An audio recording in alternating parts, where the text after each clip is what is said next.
Hey, good people. How y'all doing? I'm Rika Styles. Welcome to my channel. Make sure you like and subscribe to the channel. Look here, y'all. Y'all know I'm just getting started. So I need y'all to love on me. Do them likes, do them subscribes. I was having a conversation with my son. Like, yo, I need 50, I need 50 subscribers in order to go live. I want to be live on Facebook and having these interaction conversations with y'all as I do with my Facebook audience. So make sure you like and subscribe to my channel. I didn't get to come on here last Wednesday because I just had my plate full with a lot of things going on in all realms of my life, personally, business wise, spiritually, ministry wise, work wise, and school. I started school, so I was just not able to, excuse me, hop on the live last week, but I am here now. Want to do an update with y'all, check in with y'all, see how y'all doing. Again, make sure you like and subscribe to my channel. Okay, some good things coming. I'm excited for y'all. So what I want to talk about today is 3 questions. Of course, most of y'all know the journeys that I have shared here is in regards to Dating Chronicles. This series is in regards to Dating Chronicles, and I just wanted to come on and share my testimony to help the next person in their dating season. But also, the main reason I got on lives was to ask the questions of, here are the patterns that I'm seeing when I'm out here dating guys. Like, is it just me or what's going on? So that's how this whole podcast got started, because I was asking my Facebook family and friends, like, yo, is anybody else experiencing this same pattern of men of just emotional unavailable, just traumatized, not healed, not having it together, being inconsistent, like so many topics we have talked about. And I was very thankful to gain new perspective. I was also able to gain a male's perspective. I was also able to gain a man's perspective and a young-minded boy perspective. Um, so it just allowed me to bring all these tools together to help me, which helped shape a new perspective in regards to how I date, what questions I should be asking. And I was like, well, since the feedback I'm getting is real positive and a lot of people are thanking me for just having the courage to talk about these topics on live, has really helped a lot of people overcome some things. So the topics I have on today is the 3 basic levels I personally developed in regards to dating. For some of those who don't know me, I was engaged earlier last year. It didn't work out. It moved very quickly. I met him in late February. We got engaged in early April of 2021. No, 2022. God, we're in 2023 already. In 2022. And then over time, I realized, like, yeah, you not him, Quan. You not him. I'm sorry, but I gotta let this go.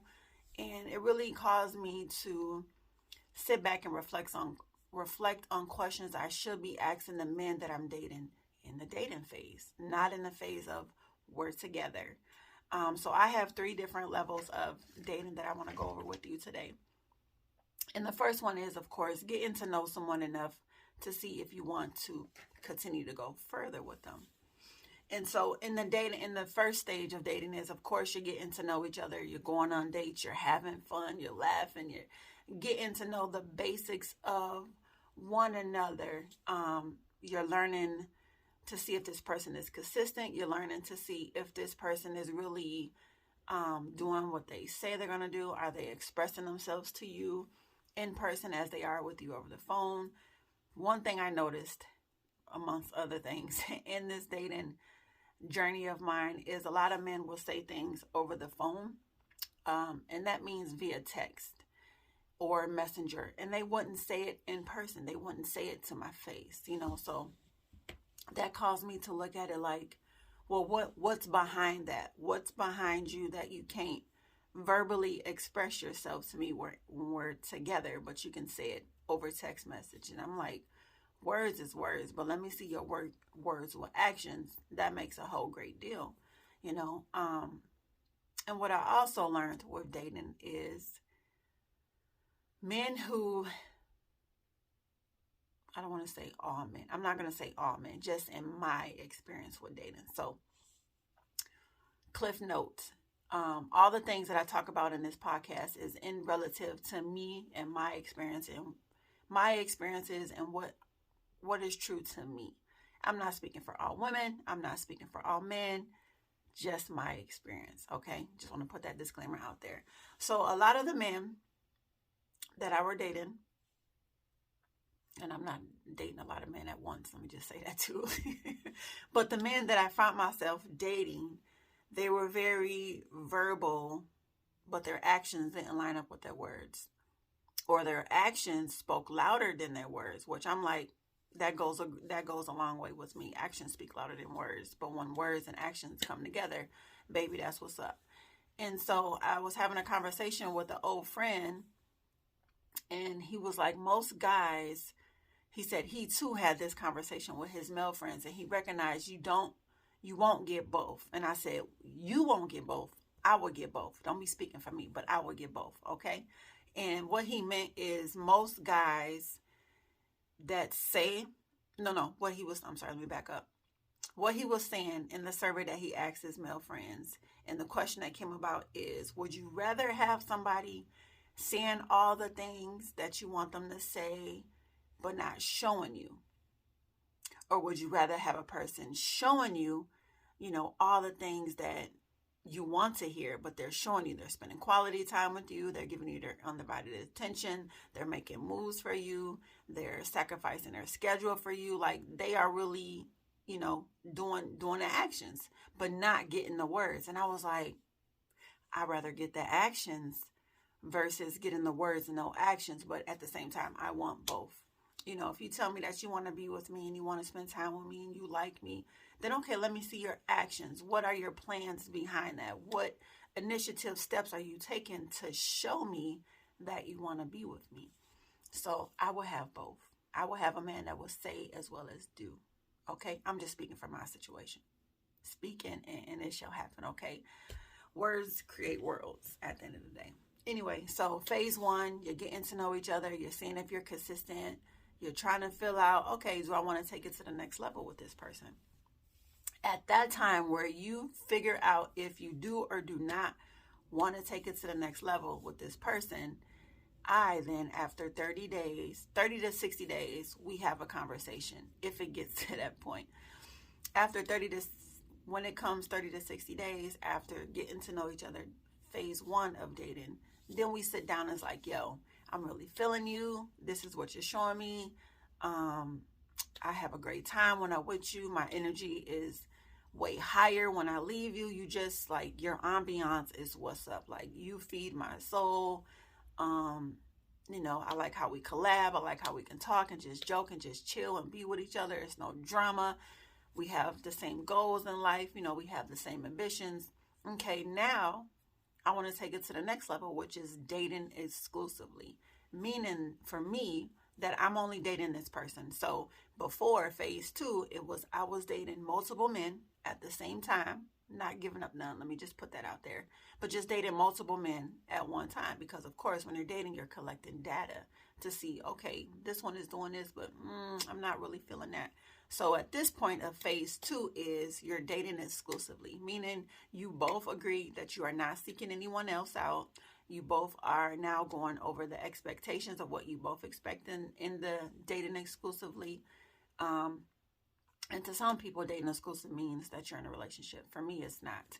For me, it's getting to know, my main focus is to dating this person, is to get to know this person. Yeah, I collect the data from 2 or 3 other men. Now I'm just focused on you.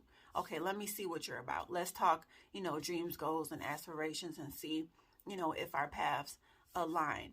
Some people merge phase 1 and 2 together, but I don't, because when you're dating multiple people, you might not be able to keep everything, in order in the same line, especially if you're dating more than one person at a time.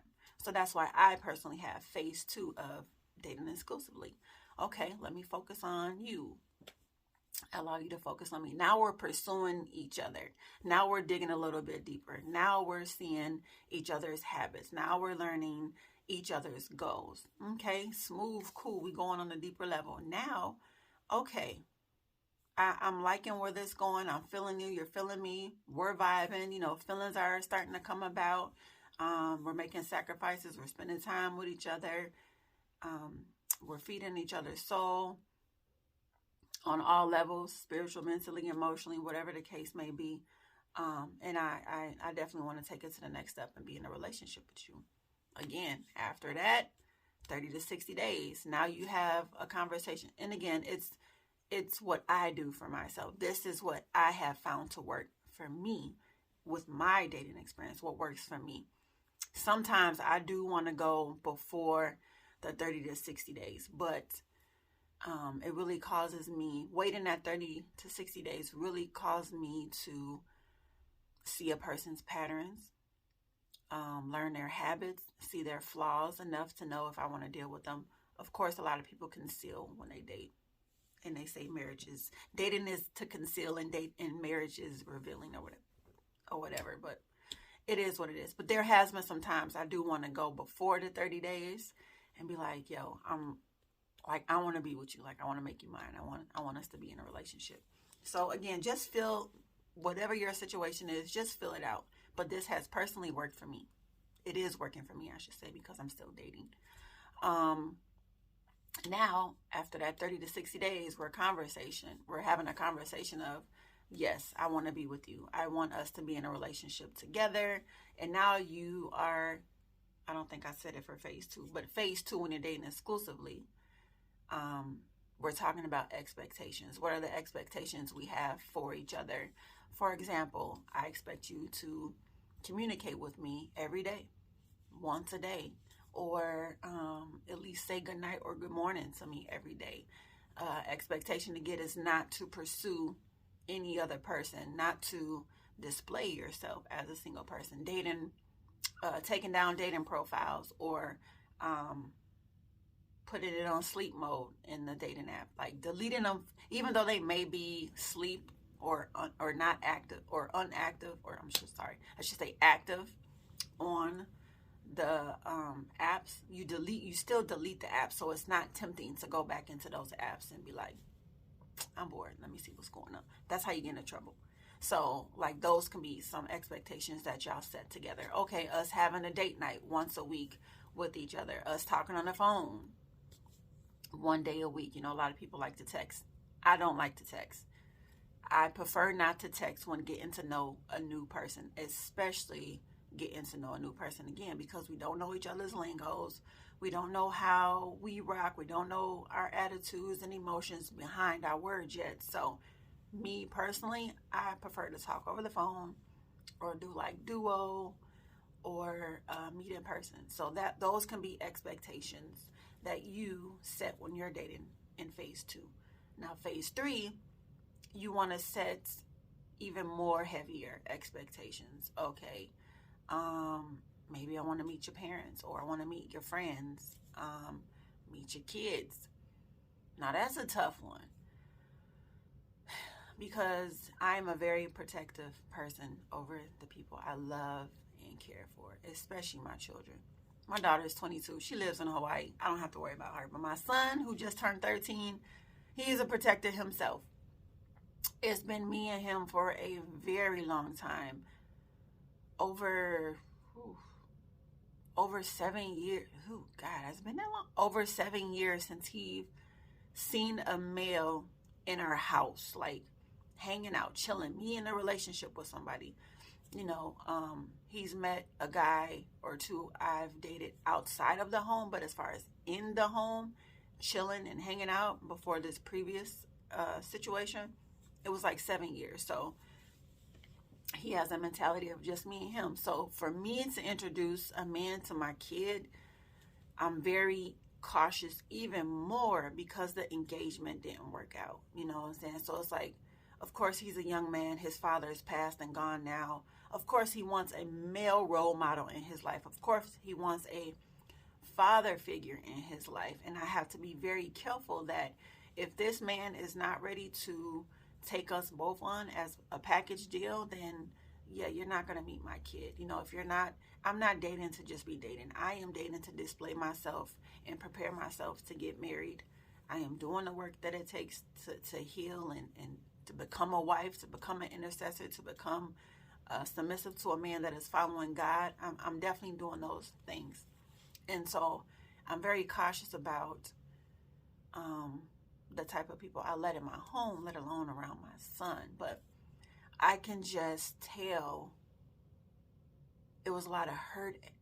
It was a lot of hurt, heartache, and disappointment when it didn't work out with my fiance, with my ex-fiance. Like, he was just starting to get used to him, and it takes my son a while to warm up to a person, as it should. But it's like things ended. Once things were starting to end, that's when my son started to get comfortable with this gentleman, to talk to him, and things like that. And like I said, it happened very fast. We met in mid-February. We got engaged early April. And we spent like every day together, hours together, days together at a time. It just wasn't no here and there. It was like often, all the time we spent together. So for me, introducing a man into my son, that's definitely situational. I don't have a timeline to that, just because I know how disappointed and hurt he was from the last person that was really involved in my life, in our life. And I don't want to hurt him. I know it's not intentional, but I don't want him to be hurt like that again, because when he cried, I cried. I was like, dang, bro, I know you had your hopes up. The guy asked for my son's hand in marriage. He asked for his permission before he proposed. Like, it was a very respectable approach. But however, it didn't work out. God just caused some true revealance. And that's the thing. I have a relationship with God, with Jesus Christ. I should say, there's a lot of guys, but Jesus Christ. And every day before our date, or every day before I will see this man, I will always pray and ask God, show me his true intention. Show me his true self. Show me the things that you need me to see, God, to know that I can go forward or not go forward with this person. And every day,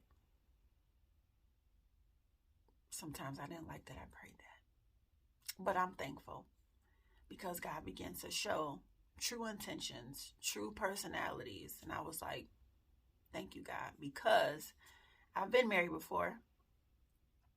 And I remember praying to God, if I'm not supposed to marry this man, send me a sign. Okay.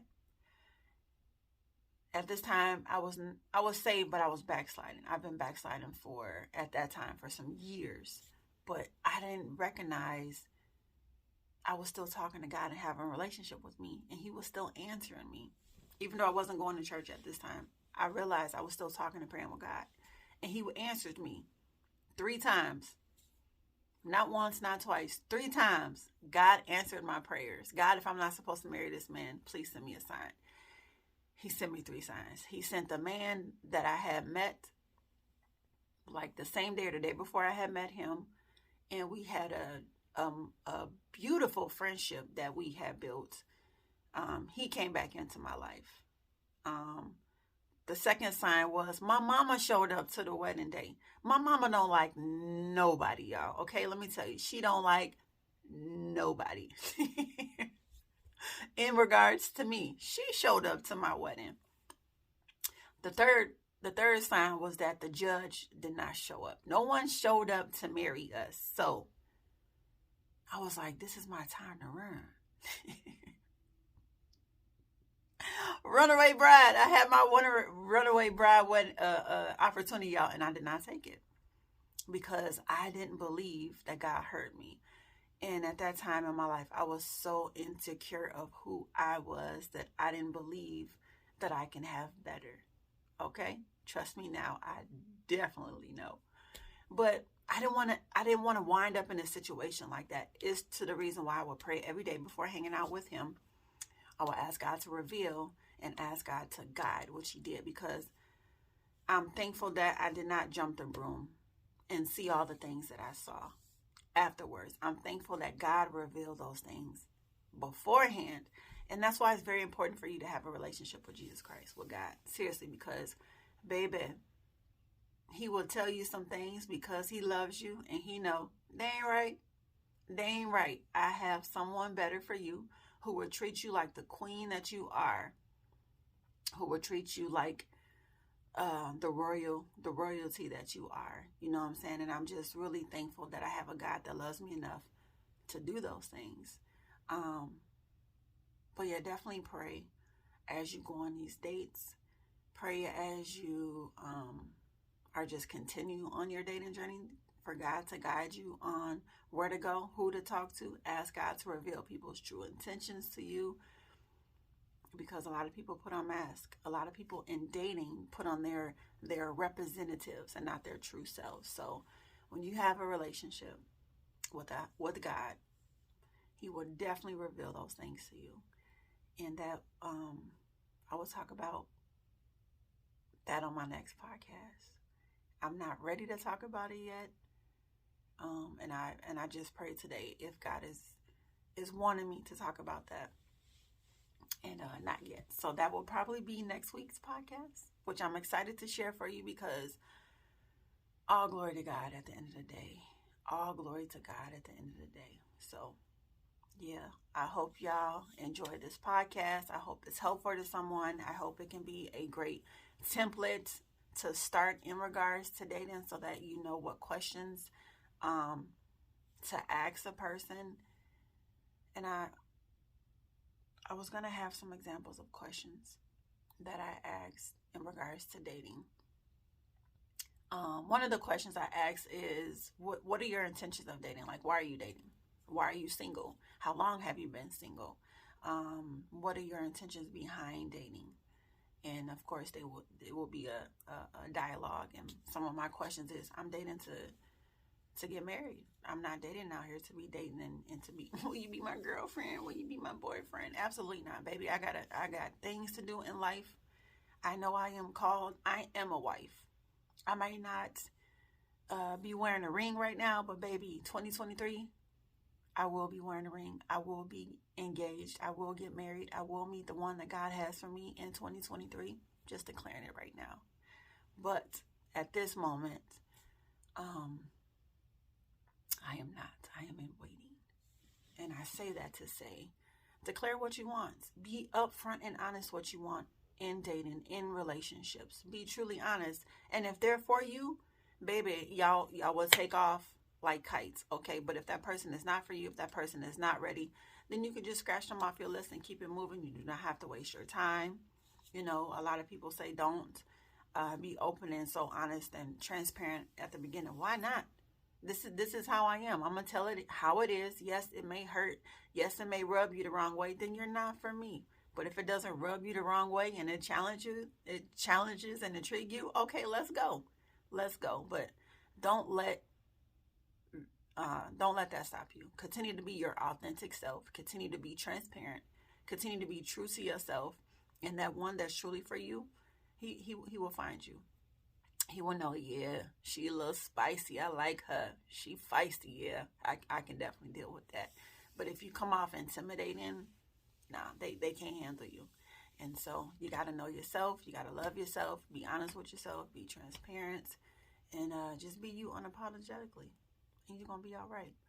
Anyway, I'm getting ready to go. Make sure you like and subscribe, because I want to go live. And I need 50 subscribers. I think I'm at like 26, 27. But anyway, y'all have a good day. And remember, be bold, be blessed, be beautiful. Most of all, be you. Good day, good people.